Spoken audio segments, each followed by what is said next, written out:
Ola a todos, hoxe imos a falar un poquinho sobre o apartado número 3 do tema 1 que se ven a titular Os movementos do planeta Terra. Pero bueno, antes de empezar, teño que presentarvos a un novo compañeiro que de vez en cando vai nos ir acompañando nos vídeos que se me acabe de subir ao regazo, que é este gatiño de aquí, que se chama Belisario, que vos vai a saludar a todos e vai vos a dedicar un moi bo vídeo para que o entendades perfectamente. A que sí, Belisario? Dille sola. Bueno, hoxe está tímido. Xa miraremos no futuro. Entonces, imos a comezar. Ya. No universo todo se está movendo. Esa idea de que temos un universo estático, témolo que quitar rapidamente da cabeza. Como todo se está movendo, o noso fogar, neste caso a Terra, tampouco vai ser unha excepción. A Terra móvese moi rápido, pero moi rápido, bastante rápido.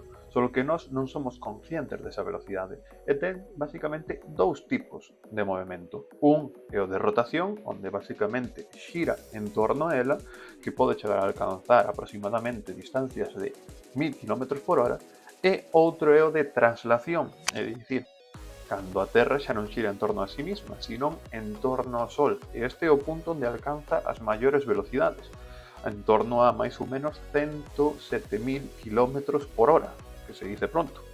Genial. Entonces, indo paso por paso, dixemos que hai dous movimentos, imos empezar a falar do movimento de rotación. O movimento de rotación, basicamente, como xa dixen, é cando a Terra gira sobre o seu mismo eixe. Como podedes comprobar, temos na imagen que está á dereita, tedes un eixe sobre o planeta Terra que marca o norte e o sur. Pero hai unha particularidade nese eixe, que aparte de ser imaginario, non existe, tranquilos que non somos unha aceitunita no medio do universo, ese eixe está inclinado, marcando o norte e o sur. E ao mesmo tempo esta rotación é de oeste a leste. Por eso podemos dicir que no noso planeta o amanecer sempre chega polo leste. Outra das razóns polas cales, por exemplo, a China se chama o país do sol nacente, porque é o que está dos países que máis ao leste está, polo menos dende a nosa perspectiva como europeos. Genial. Ao mesmo tempo, este movimento vai ser fundamental, non só porque a Terra gire e mira, oi, que bonito está girando aí no aire, sino porque vai ser clave no noso día a día, vai nos a condicionar tanto hasta o punto de que é quen genera o día e a noite. Ese día e a noite que se reparten aproximadamente entre 12 horas e 12 horas. Entonces o total da Terra girando sobre sí misma é aproximadamente 24 horas, un pouquiño menos de 24 horas. De feito, faltalles 4 minutos para cumplir as 24 horas totais. Genial. Que ocurre? Vale, dixemos que temos día e noite. Pero que ocorre? Que non en todos os sitios se dan os días e as noites coa mesma intensidade. Depende da latitude dese territorio, ímonos encontrar noites máis longas e días máis curtos, especialmente dependendo da estación na que nos encontremos. Por exemplo, na imaxe que vedes aí, á vosa dereita, se vos fijades, no polo norte pon noche polar, 6 meses de noche. Estamos, aproximadamente esa imagen está representando o inverno, pero no hemisferio norte. Se non o sabedes, no noso planeta, que se parte pola metade polo ecuador, que isto xa o vimos, o hemisferio norte ten unha estación diferente ao do hemisferio sur. Cando no noso é primavera, no outro é outono. Cando no noso é verán, no deles é inverno. E así é inversa con todos. Entonces, nesta imaxe mostranos o inverno. Se nos fijamos, arriba de todo, no punto máis ao norte, que pon noche polar, vimos que temos unha noite de 6 meses. Literal 6 meses. E a partir de aquí imos baixando, esa noite vai se reducindo en tempo. Hasta que chegamos ao círculo polar ártico, seguimos tendo, basicamente, noites totais. Unhas noites de 24 horas. Pero a medida que imos baixando, pois igual xa pasamos a, bueno, pois ahora as noites xa non son de 24, son de 22. Máis abaixo son de 20, etc, etc. Así hasta que chegamos, por exemplo, ao trópico de Cáncer, tamén no hemisferio norte, e que sigue sendo noites de 13 horas, máis ou menos, hasta que finalmente chegamos ao Ecuador, que é máis ou menos un ni pa ti ni pa mí, 12 horas de día, 12 horas de noite, e isto é porque estamos no hemisferio norte, que recordemos, é invierno. Pero claro, unha vez sobrepasamos o Ecuador, cambiamos de estación e entramos no verán do hemisferio sur. Entonces no verán do hemisferio sur as noites van a ser máis curtas. E eso mostranoslo aquí nesta propia imaxe tamén, o trópico de Capricornio ao sur, unhas noites de 10 horas. E se chegamos ao círculo polar ártico, temos incluso noites de 0 horas. Por lo tanto, na Antártida, durante o seu verán, temos 6 meses de día. Isto basicamente tamén ben condicionado é o que provoca que os veranos sexan máis calurosos e os invernos máis fríos, simplemente porque hai máis horas de sol e menos horas de sol.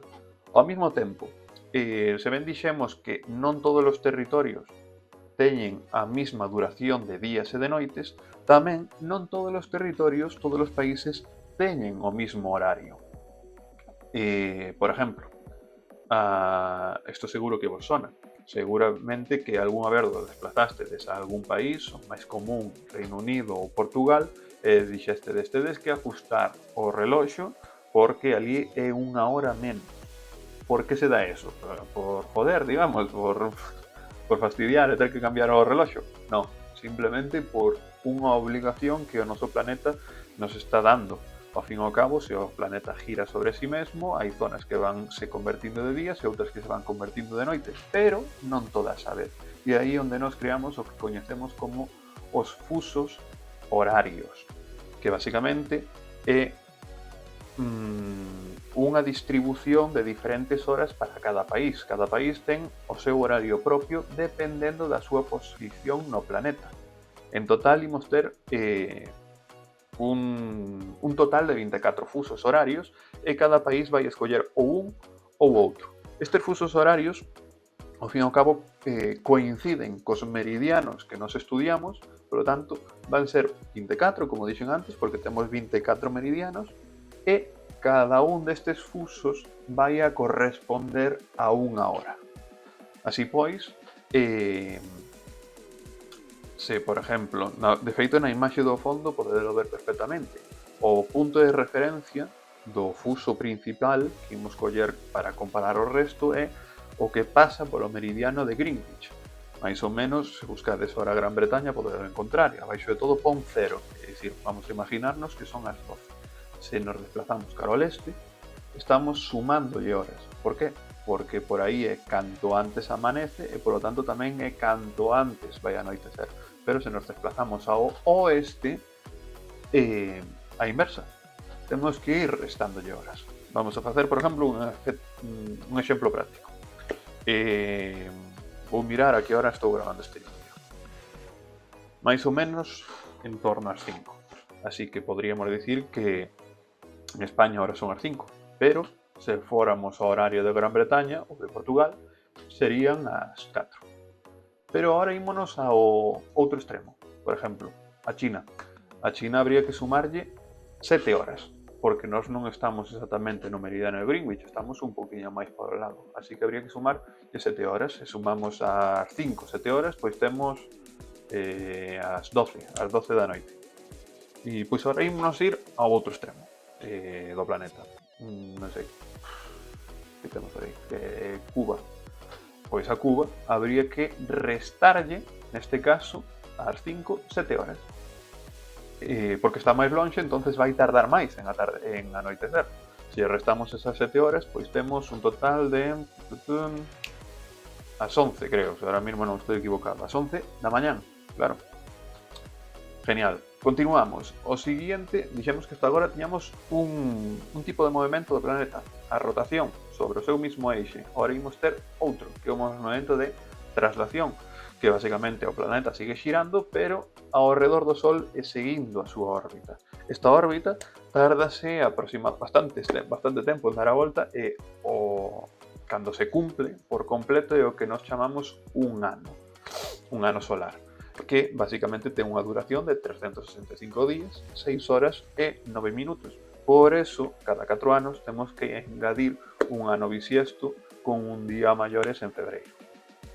Pero é aquí o máis importante deste movimento de traslación, que como a Terra xira en torno ao Sol e non ten unha órbita circular, senón elíptica, é dicir que hai zonas onde o Sol está máis, o planeta Terra está máis cerca do Sol que en outras, e ao mesmo tempo, e esta é a parte máis importante, como o seu eixe do planeta Terra está inclinado, estas dúas cousas, estes dous factores, é o que vai a provocar que no noso planeta teñamos aqueles que se coñecen como as estacións e como os climas. A rotación dábanos os días e as noites e a traslación danos principalmente as estacións. Os climas tamén, pero ahora ímonos centrar fundamentalmente nas estacións. Por que ocurren entonces estas estacións? Pois imos mostrarvos ahora aquí unha imaxe para que o comprendades perfectamente. Nesta imaxe, como podedes comprobar, aí á esquerda de todo aparece verano e inverno. Entonces, estános indicando que mentres que no hemisferio norte é verán, no hemisferio sur é inverno. Pero claro, por que? Vale, genial. Como dixemos, o planeta está inclinado. E tamén, como comentamos, o planeta realmente non é unha pelotita, non é completamente circular, senón que é un esferoide, está algo achatado.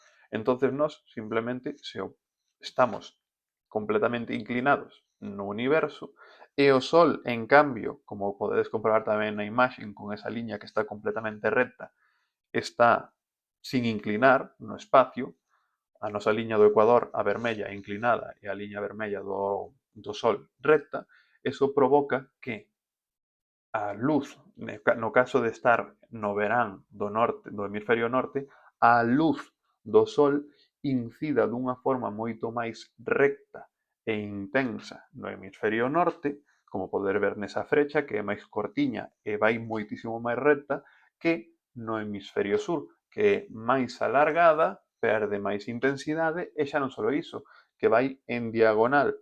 Entonces, a ese é un dos resultados de por que no noso planeta temos as estacións.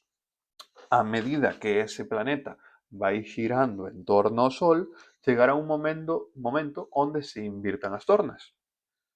E no hemisferio norte teñamos o invierno, porque serán nesa región onde esa luz do Sol chegue de forma menos intensa, e no hemisferio sur teñamos, neste caso, o verán, porque os rayos inciden de maneira máis directa nel. O mismo ocurre co outono e coa primavera.